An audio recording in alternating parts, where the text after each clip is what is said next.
Good morning, everyone. My name, there it is. My name is Pam Wycliff. I'm a member of the Board of Trustees of this congregation. Welcome, everyone.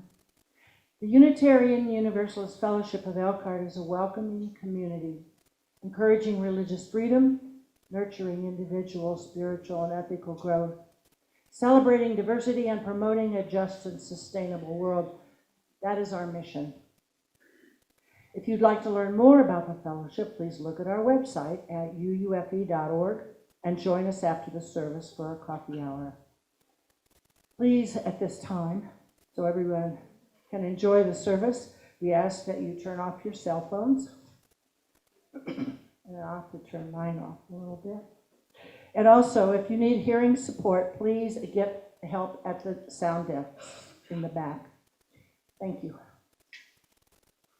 And now we have, before I do announcements, however, as this is the Sunday after the board meeting, my job as president is to kind of tell you what we did at the board meeting, and so I will. Dan Watson, who used to attend UUFE for many years and works in marketing, has offered his services, donated his services, to help us in outreach to enhance our membership growth. And so we need to hear back from him.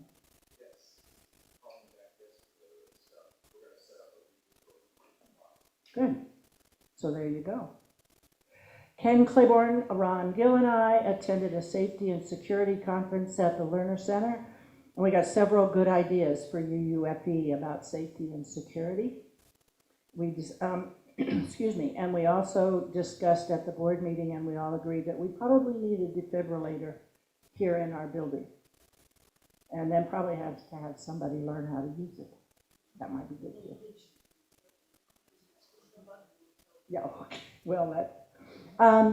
We also have talked. We have talked with Elkhart General, and they offer CPR and first aid training, and they will come here. And the fee would be relatively low. And we have put this out before, but we talked about it at the board meeting. We just need folks who want to sign up to take classes. That class. How do they sign up again? Pardon? Whiteboard. Oh, that's right. I signed up there last night. That's where to sign up. Yes. On the whiteboard that's in the gathering place. We just need folks to sign up so we can schedule a class. Final plans were discussed, and it happened last night, the Jim Scott concert, and that's probably in the announcements. Maybe not. About the wonderful concert that we had last night. So somebody might be able to tell us about the results of that financially, if anybody knows. And if they don't know, that's okay.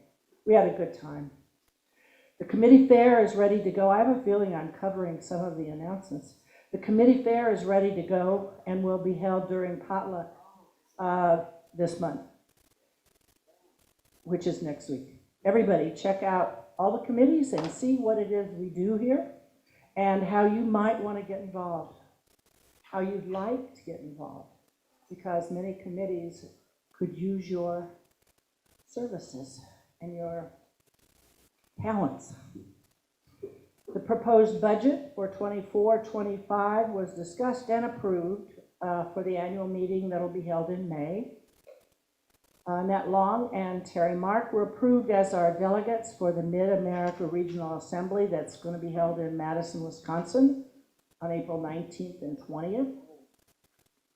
And our annual congregational meeting was discussed. Postcards, you will be receiving postcards after the May 8th board meeting, just to tell you that it is happening and that you should come. We need all committee reports back by April 17th if possible. And the nominating committee is gearing up in earnest, and we'll be reaching out soon for folks who can be on the roles of leadership for our congregation. So When somebody approaches you, think about saying yes, please. Our search committee has found a minister, and we are in the process now of negotiating terms of his contract. We are negotiating a half-time, one-year contract with Reverend Mayaki,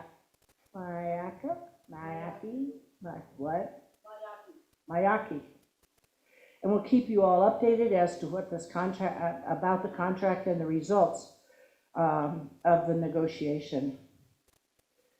And this is very different than when we have a full-time minister that we're looking at, you know, where everybody has to meet him and everybody has to vote and all that. There is no voting. This is a one-year contract.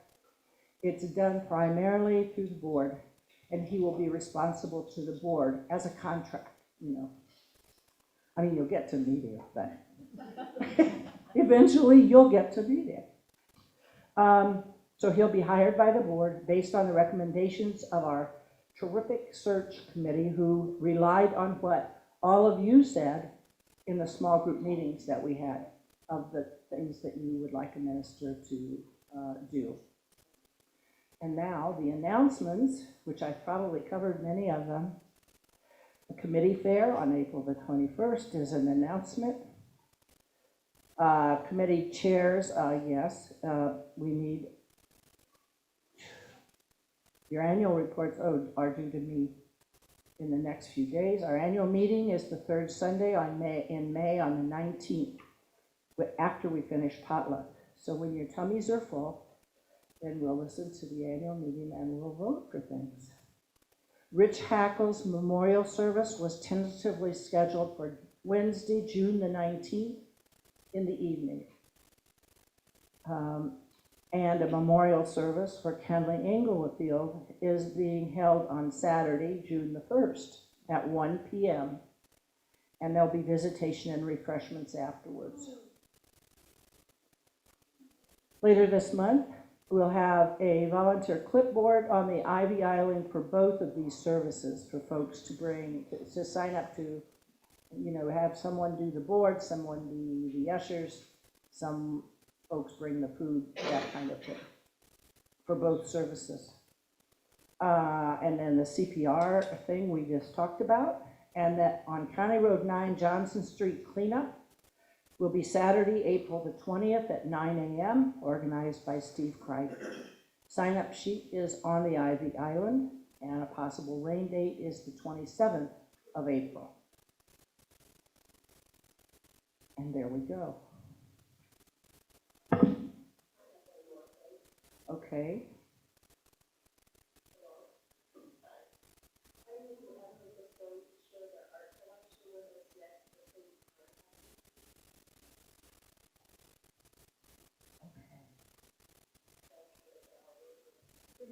Did you, okay. For the art collection, if you have something that you would like to have put up in the art gallery, no? Somebody has already, I've already told somebody that they're next, but I can't remember who they are. Oh, we need to know. Contact me, otherwise we'll just move on to the next. Oh, so we need to know who has asked to be the next person to put up art in the gallery, right? Put it there, in the gallery. Okay. Thank you. Thank you. Okay. The chalice lighting today. We inherit this free faith from the brave and the gentle. This light we kindle is set in the lamp of our history.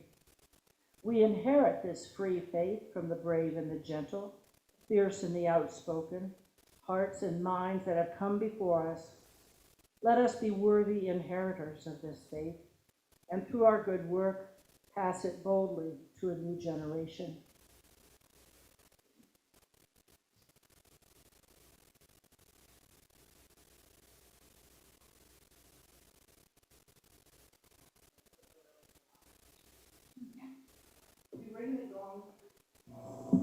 We ring the gong 3 times. Once for those who came before us and made a place for us. once for those who are here now, and once for those who will come after us and build on the dream.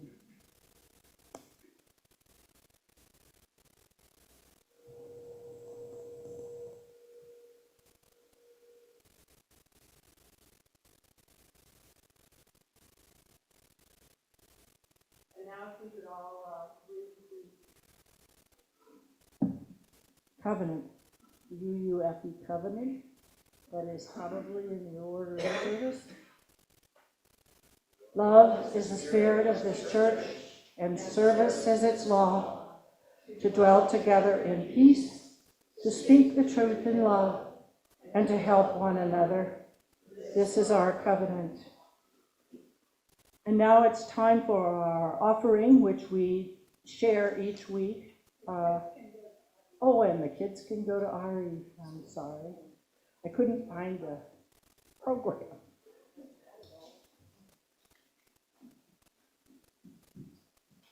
Each week we share our plate with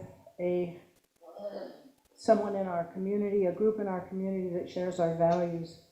And today we will be sharing with the YWCA Safe Heavens Women's Shelter.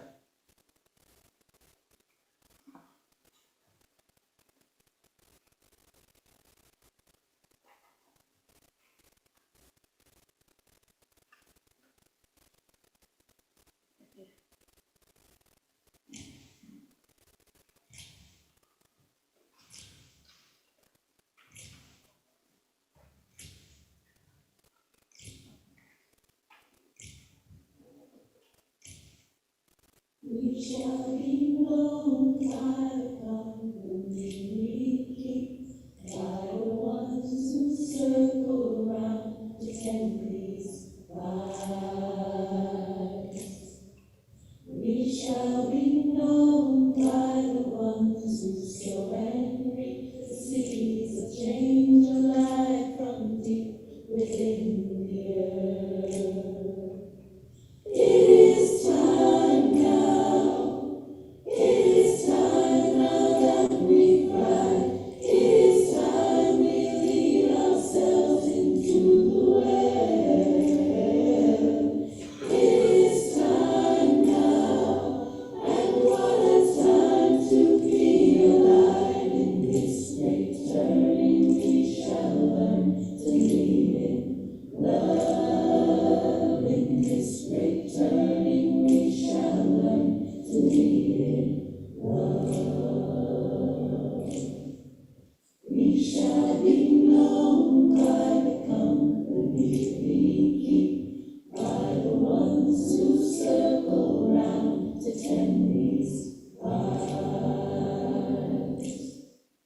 We shall be known by the ones who sow and reap the seeds of change alive from deep within the earth. It is time now. It is time now that we thrive. It is time we lead ourselves into the well. It is time now, and what a time to be alive in this great turning. We shall learn to lead in love. In this great turning, we shall learn to lead in love. In this great turning, we shall learn to lead in love. In this great turning, we shall learn to lead in love.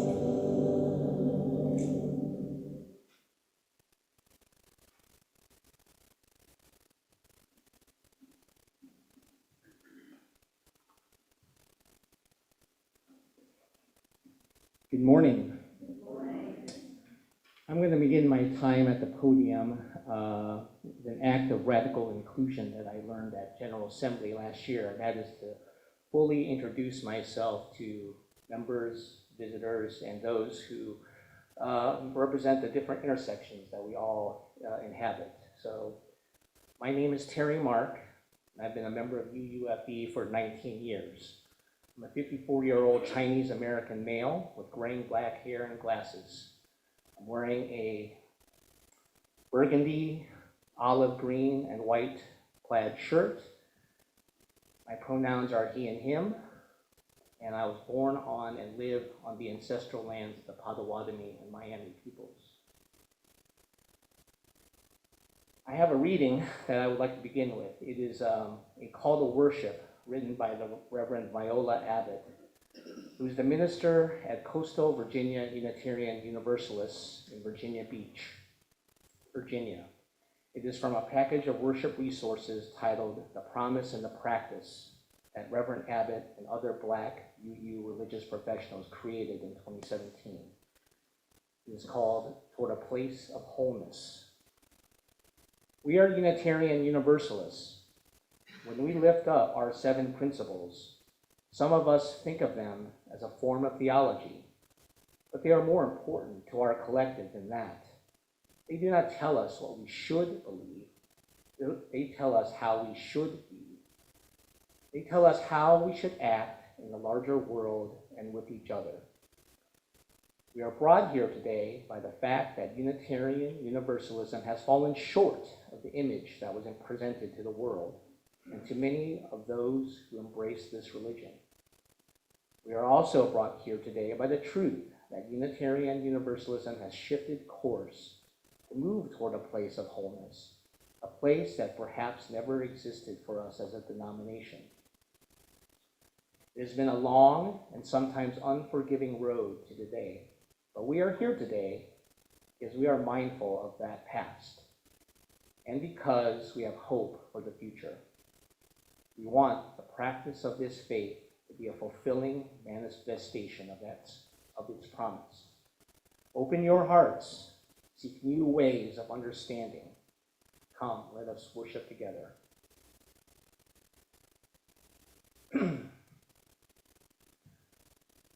So the Unitarian Universalist Association's bylaws and rules contain 15 articles and 15 rules. Much of the text is pretty dry, laying out the terms of governance, finances, ministry, and credentialing of professionals for UUs across our association. Just for example, Article 3 contains 9 sections that define membership. Article 9 has 12 sections regarding nominations and elections of various positions. Article 13 has 5 sections concerning regional organizations. Article 1 is as simple as it gets, establishing that we are named the Unitarian Universalist Association and that we were formed from the merger of the American Unitarian Association and the Universalist Church of America. As such, the very first version of these bylaws and rules was adopted in 1961. Befitting its formation from a merger, there are many compromises in that language. But there is a reason that so much time and attention has been focused on Article 2. That section contains the UUA's principles and purposes. In other words, those represent the core beliefs of Unitarian Universalists. Those are the values we hold most dear, and it is our promise to each other through covenant on how we will exist with each other as individuals and congregations and with the larger world. Article 2 was last revised in 1987 after a multi-year process. That was when and how the UUA arrived at what we now commonly know as the 7 principles. Now, of course, we can all recite those 7 principles without looking, right? Right? In just a moment, I will call on one of you at random and ask you to step to this microphone so that you can recite the 7 principles for us. You hear some chuckling. Anxious chuckling? I'm just kidding. I'm not really going to do that. Now, in all seriousness and fairness, the 7 principles have served UUs very well for 30 plus years. It has guided our institutions. It has informed ministries all over the country at large congregations, small fellowships, and everything in between. It has served as the basis for religious education programming for all ages. And it has attracted many to ministry and to join leadership and movements in a variety of programs, from the UU Service Committee to religious education and to music ministries. For me, it was among the things that drew me into this wonderful faith tradition. I grew up surrounded by mainline Christian institutions.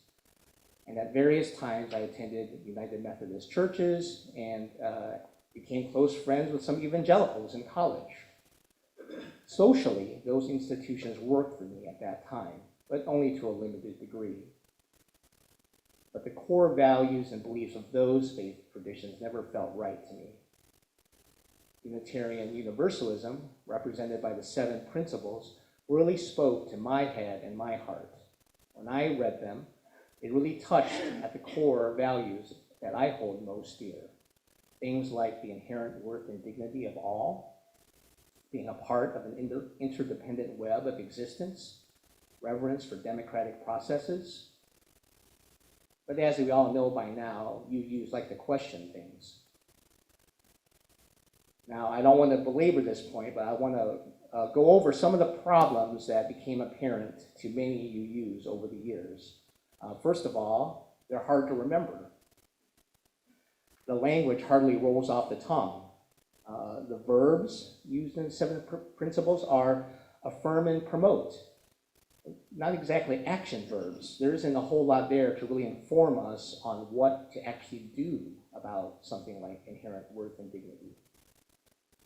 And as UUs continue to learn and become more enlightened, we have been forced to confront how we have fallen short on being inclusive, and then how our democratic processes may have privileged some over marginalized groups within our association.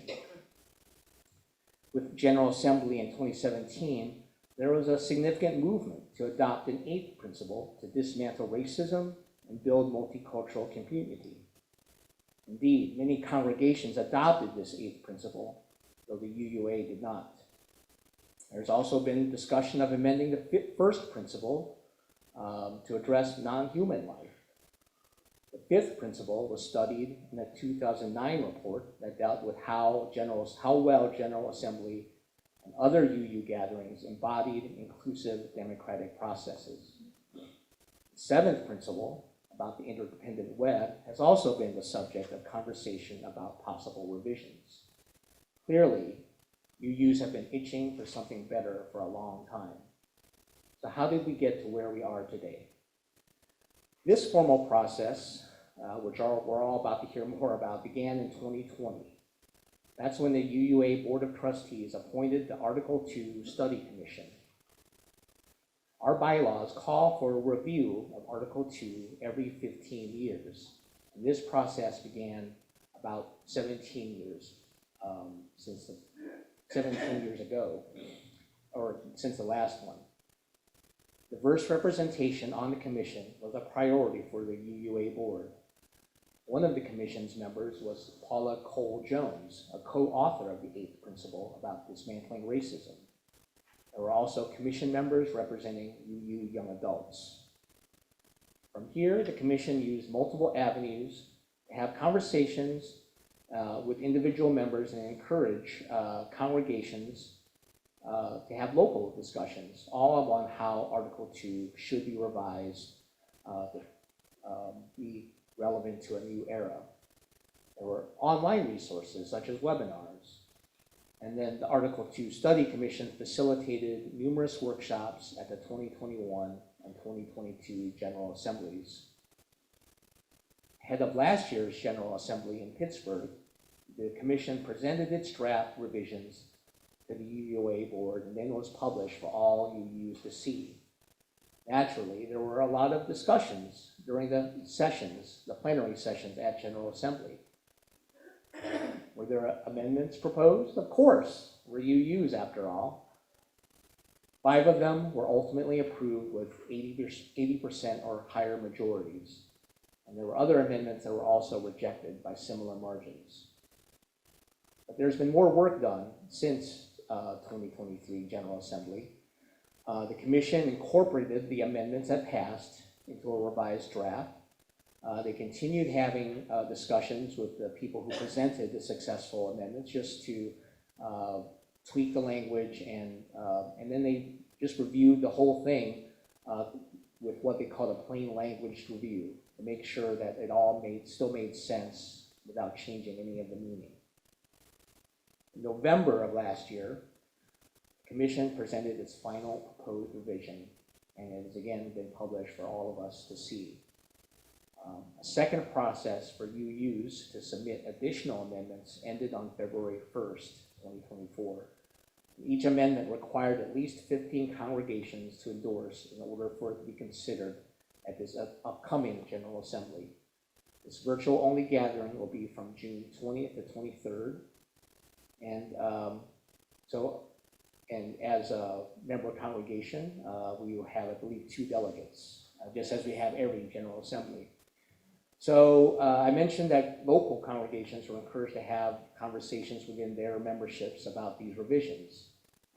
Pam Wycliff and I presented a 4-session series in November and December to educate anyone who was interested and discuss the reasoning behind them and talk about what those changes meant to them. Now I'd like to introduce Pam to tell us a little bit more about that.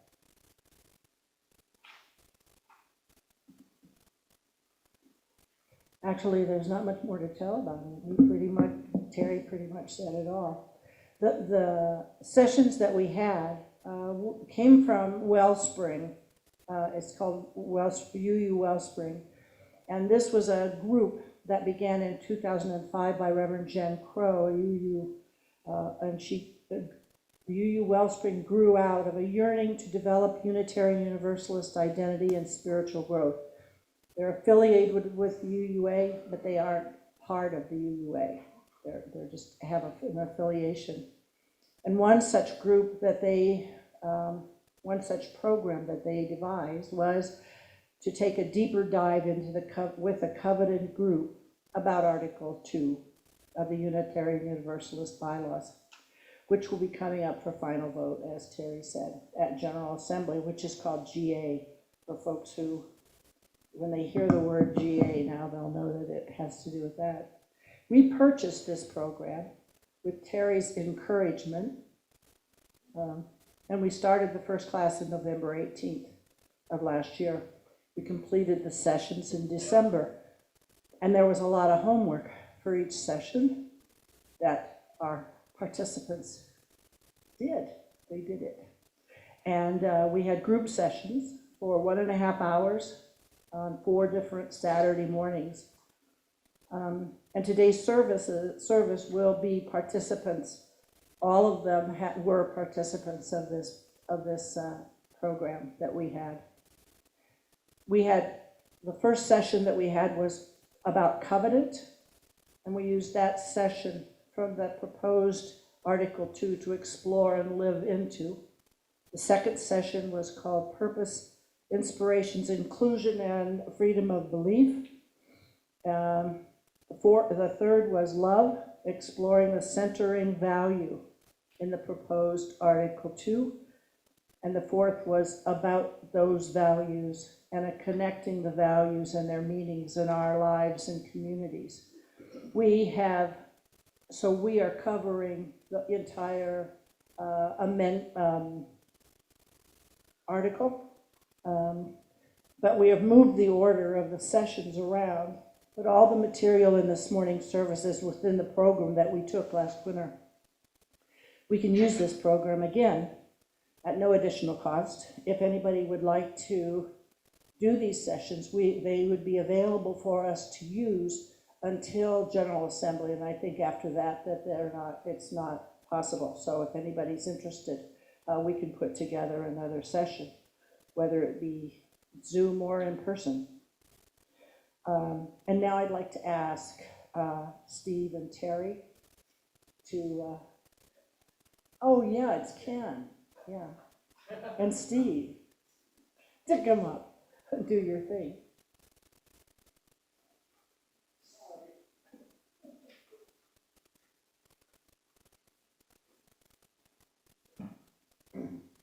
Covenant. As Unitarian Universalists, we covenant, congregation to congregation, and through our association, to support and assist one another in our ministries. We draw from our heritages of freedom, reason, hope, and courage, building on the foundation of love. As Unitarian Universalists consider themselves bound by covenant and not creed, the UUA covenant found in proposed Article 2 speaks for the congregations and the covenanted communities that are a part of the Unitarian Universalist Association.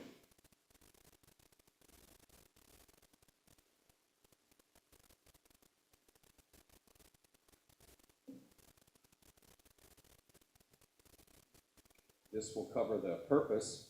The UUA will devote its resources to and use its organizational powers for religious, educational, and humanitarian purposes.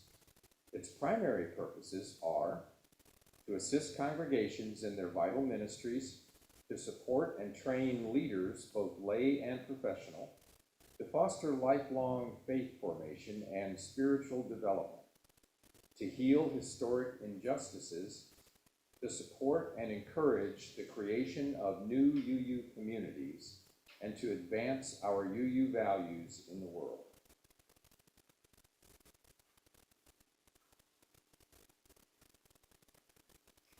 Let's break up our speaking with some singing. Number 131, Love Will Guide Us. If you are willing and able, please stand and we will sing together.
If Judy and Annette can come up and get.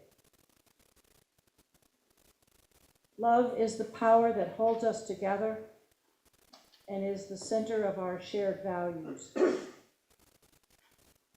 We are accountable to one another for doing the work of living our shared values through the spiritual discipline of love. Inseparable from one another, these shared values are, and you will find in your program, responsive reading. We will speak the first half, and then the italicized half will be the response. Okay? And also, what we're doing is looking at that. If you turn that over, there is the logo that is the center, it is going to be the center of the whole principle. We do have it right there. Okay. Thank you. Pam?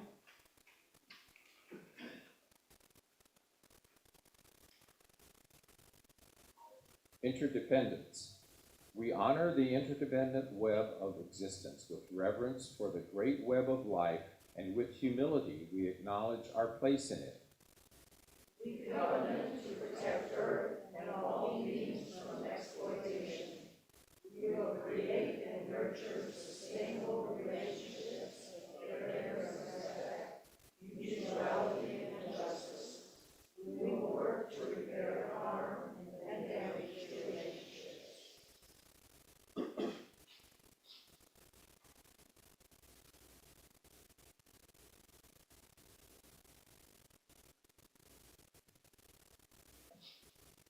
Pluralism. We celebrate that we are all sacred beings, diverse in culture, experience, and theology.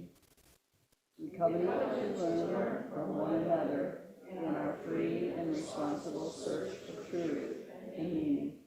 We embrace our differences and commonalities with love, curiosity, and respect.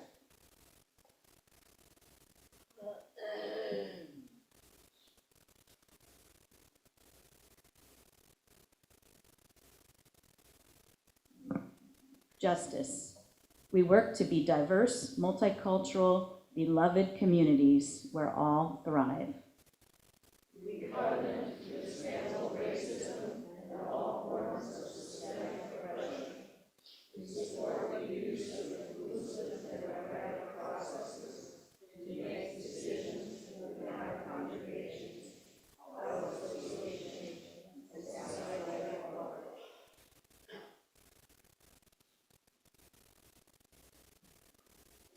Transformation. We adapt to the changing world. We covenant to collectively transform and grow spiritually and ethically. Openness to change is fundamental to our UU heritages, never complete and never perfect.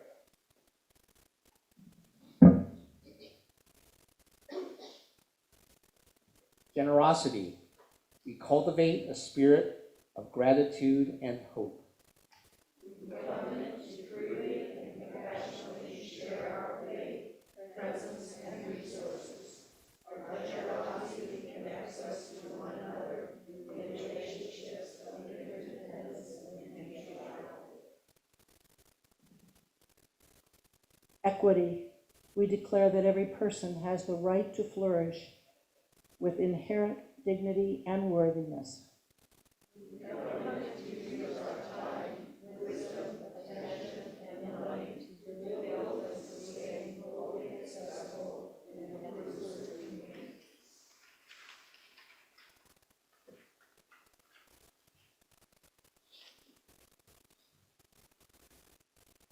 Inspirations.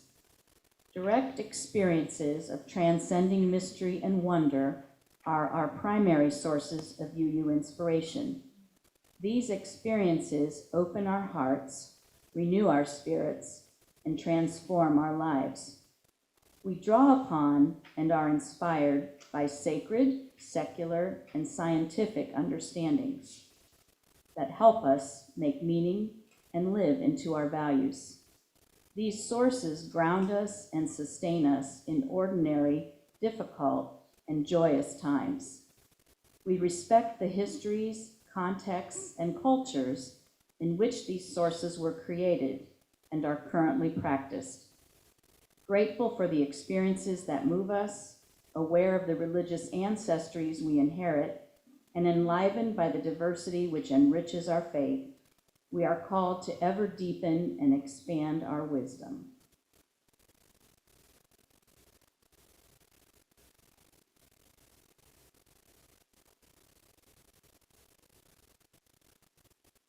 Inclusion.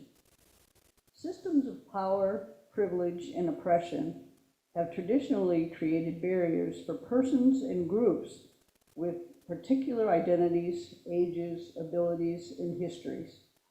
We pledge to replace such barriers with ever-widening circles of solidarity and mutual respect. We strive to be an association of congregations that truly welcome all persons who share our values. We commit to being an association of congregations that empowers and enhances everyone's participation, especially those with historically marginalized identities.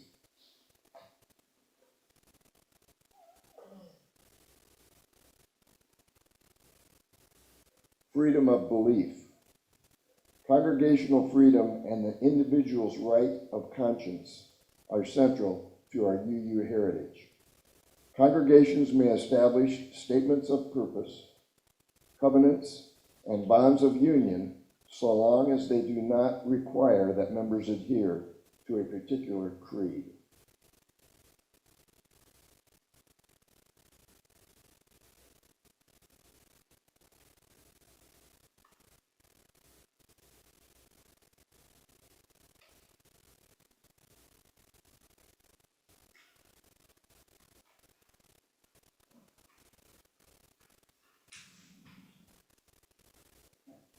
So that presents the whole of revised Article 2. We'd all like now to share with you a reading that was shared during our sessions that we thought were particularly relevant. So I'm going to start, but then the rest of the group will follow suit. This is a reading called Source of Life. And I'm afraid I don't have the names of the authors handy. The road of history is long, full of both hope and disappointment. In times past, there have been wars and rumors of wars, violence and exploitation, hunger and homelessness, and destruction of this earth, your creation. We have become a global village with growing realization of how fragile this earth is, and how interconnected we are to each other and to all creation. We cannot continue to live in the old way. We must make a change, seek a new way, a way toward peace with justice and a healthy planet.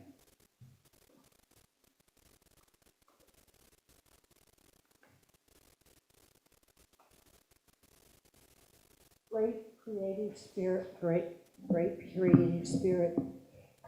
You have given a vision of the good, and we yearn for a new way. But where are we to find the courage to begin this work? We know what a different tomorrow is possible, but how can we build it? We think of the prophets, the women, and the men who voiced unpopular opinions, who made personal sacrifices, and sometimes lost their lives for the sake of justice. We think of Isaiah, who called out to let those who were held in captivity go free, to give solace to the poor and homeless. Let us be inspired by all who work to overcome misery, poverty, and exploitation.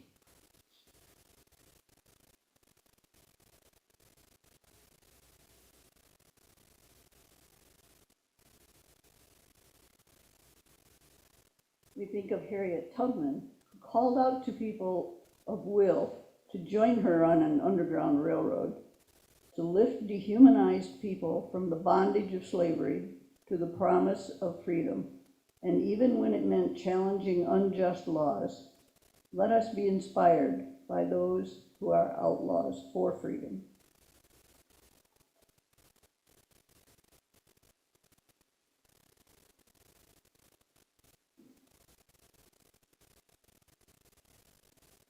We think. Sounded like Isaiah to me. Okay, we'll start all over here, I think. We think of Gandhi, whose belief in soul force, the witness to love's truth, helped to overthrow the oppression of an empire and give witness to the way of nonviolent action. Let us be inspired to become witnesses for peace.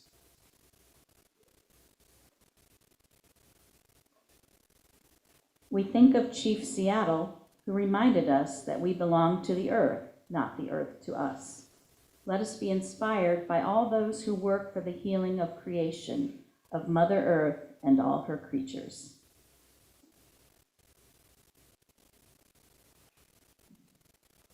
Who are the prophets that inspire you? They may be well known or known only to you, offering personal inspiration, courage, and hope. May they join a great cloud of witnesses to a new way of life, the way of peace and justice, the way of justice lived according to the way of peace, the beloved community. And now I think we have a few minutes, right? If anyone has any questions or comments, we could take them. Mary. Yeah, Joy.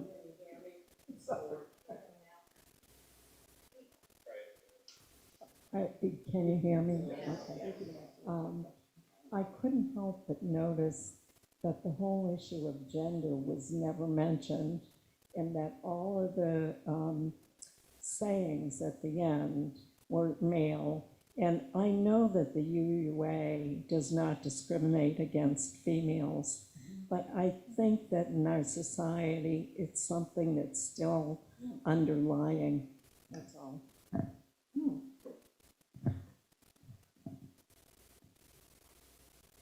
don't think any of us have a response, but then that's an interesting point that you raised.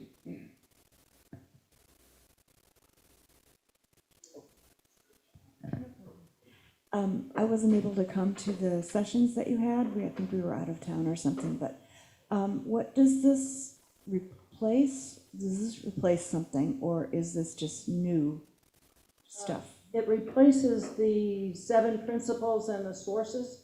Okay. And if it was a lot of words that we did today, but within what we just said today, I think you'll see a lot of those 7 principles and sources that were incorporated within this change. But this is the new whole Article 2. And so those are there, yeah.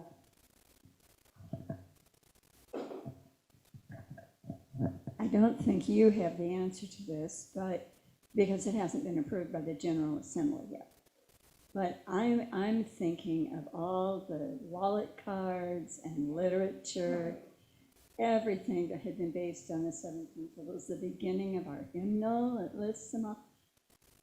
I'm sure there's a nice committee that is given the task to do something about including the Article 2 in the replacing everything that we have that refers to the 7 principles. That's an assumption I'm making too. We'll have t-shirts. We ordered our t-shirts. We did order some t-shirts. Well, as they're not going to be in the bylaws, but I still think they're a part of our belief system. So unless I hear otherwise, I don't see why we couldn't use that information.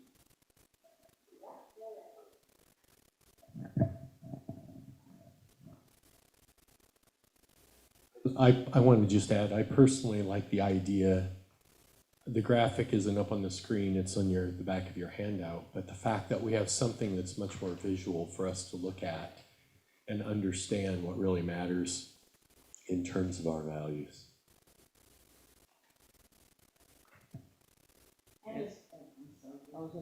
So I don't have any, not responding directly to what Chuck said, but the thing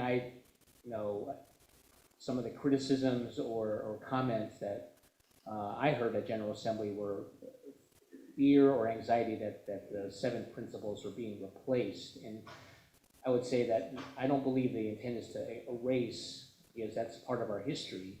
And then to me, all the essential elements that were contained in the 7 principles are in the new, 7 values. So. Okay, I took the classes, and at the time, I'm thinking, I don't get the differences. I really liked your speaking this morning, really, really did. But now I'm confused, because it's kind of like, if it's not broke, don't fix it. And if you're just incorporating all of our principles, you're just redoing it, and I don't get why we're calling it the 8. Because on that the back here, you got love in the center, fantastic. But why is that? No, it's not broke, don't fix it.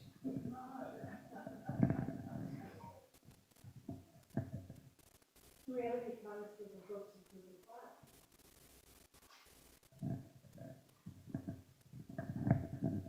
file? I agree with Karen, and I guess if, once these articles are adopted by GA, are the 7 principles as they exist in the hymnal now, are they gonna disappear? Those 7 will disappear from the literature, correct?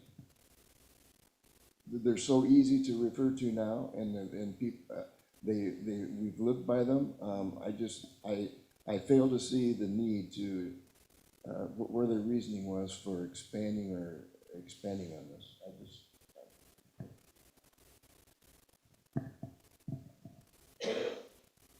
I have questions, but I think one of the important pieces that came out of this revision is that it was addressing the issues of racism, which were not really addressed before. I mean, we say inherent worth and dignity, but we don't really expand upon what that means.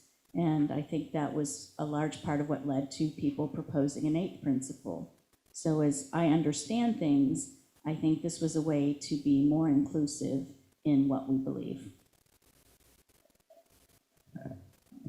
Well, as I understand it, this is not an 8th principle. This is a replacement of our 7 principles. The 8th principle that they were working on has kind of gone by the wayside. It's not part of this change. At least that's my understanding. Is that your understanding, folks? And the 8th principle has been adopted by some congregations, but it hasn't been adopted, as Terry said, by the UUA. So, just to clarify.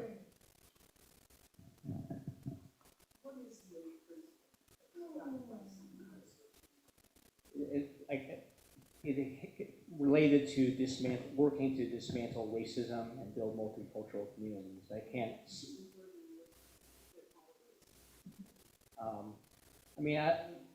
I think my opinion on this is pretty clear from my speech. I would say I wouldn't use the word broken, but Unitarian Universalism is meant to evolve and change and to continue to adapt to changing times. And as we learn things, we should be open to revising what our beliefs are and how we articulate them. I don't think we're changing our beliefs so much as changing how we're articulating them to the world. I think you just answered what I was going to say. The graphic is our 7 principles. It's just been simplified into the 7 principles are our values. And if we had to put one word to our 7 principles and our values, I think this graphic does an amazing job of doing that. The 7 principles are not going away. They're just being reimagined, reworked. They're still there. And the graphic is a visual representation of those 7 principles. And it's much easier to remember. And I think what I have gotten actually as we put this together was that it's important to understand that love is the center of all of those, and we do all of these things through that center of love. And I think that's something that has been, that really wasn't in the 7 principles. It was just an assumption. And I think that's a good chance for a last word too, as it's 11 o'clock and we need to keep our service moving, but people can talk with Terry and Pam and Judy and Ken and Steve and Annette afterwards.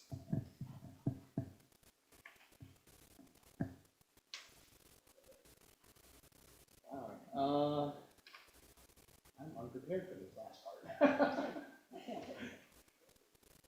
Our benediction these are the words of Krista Taves, the work we share.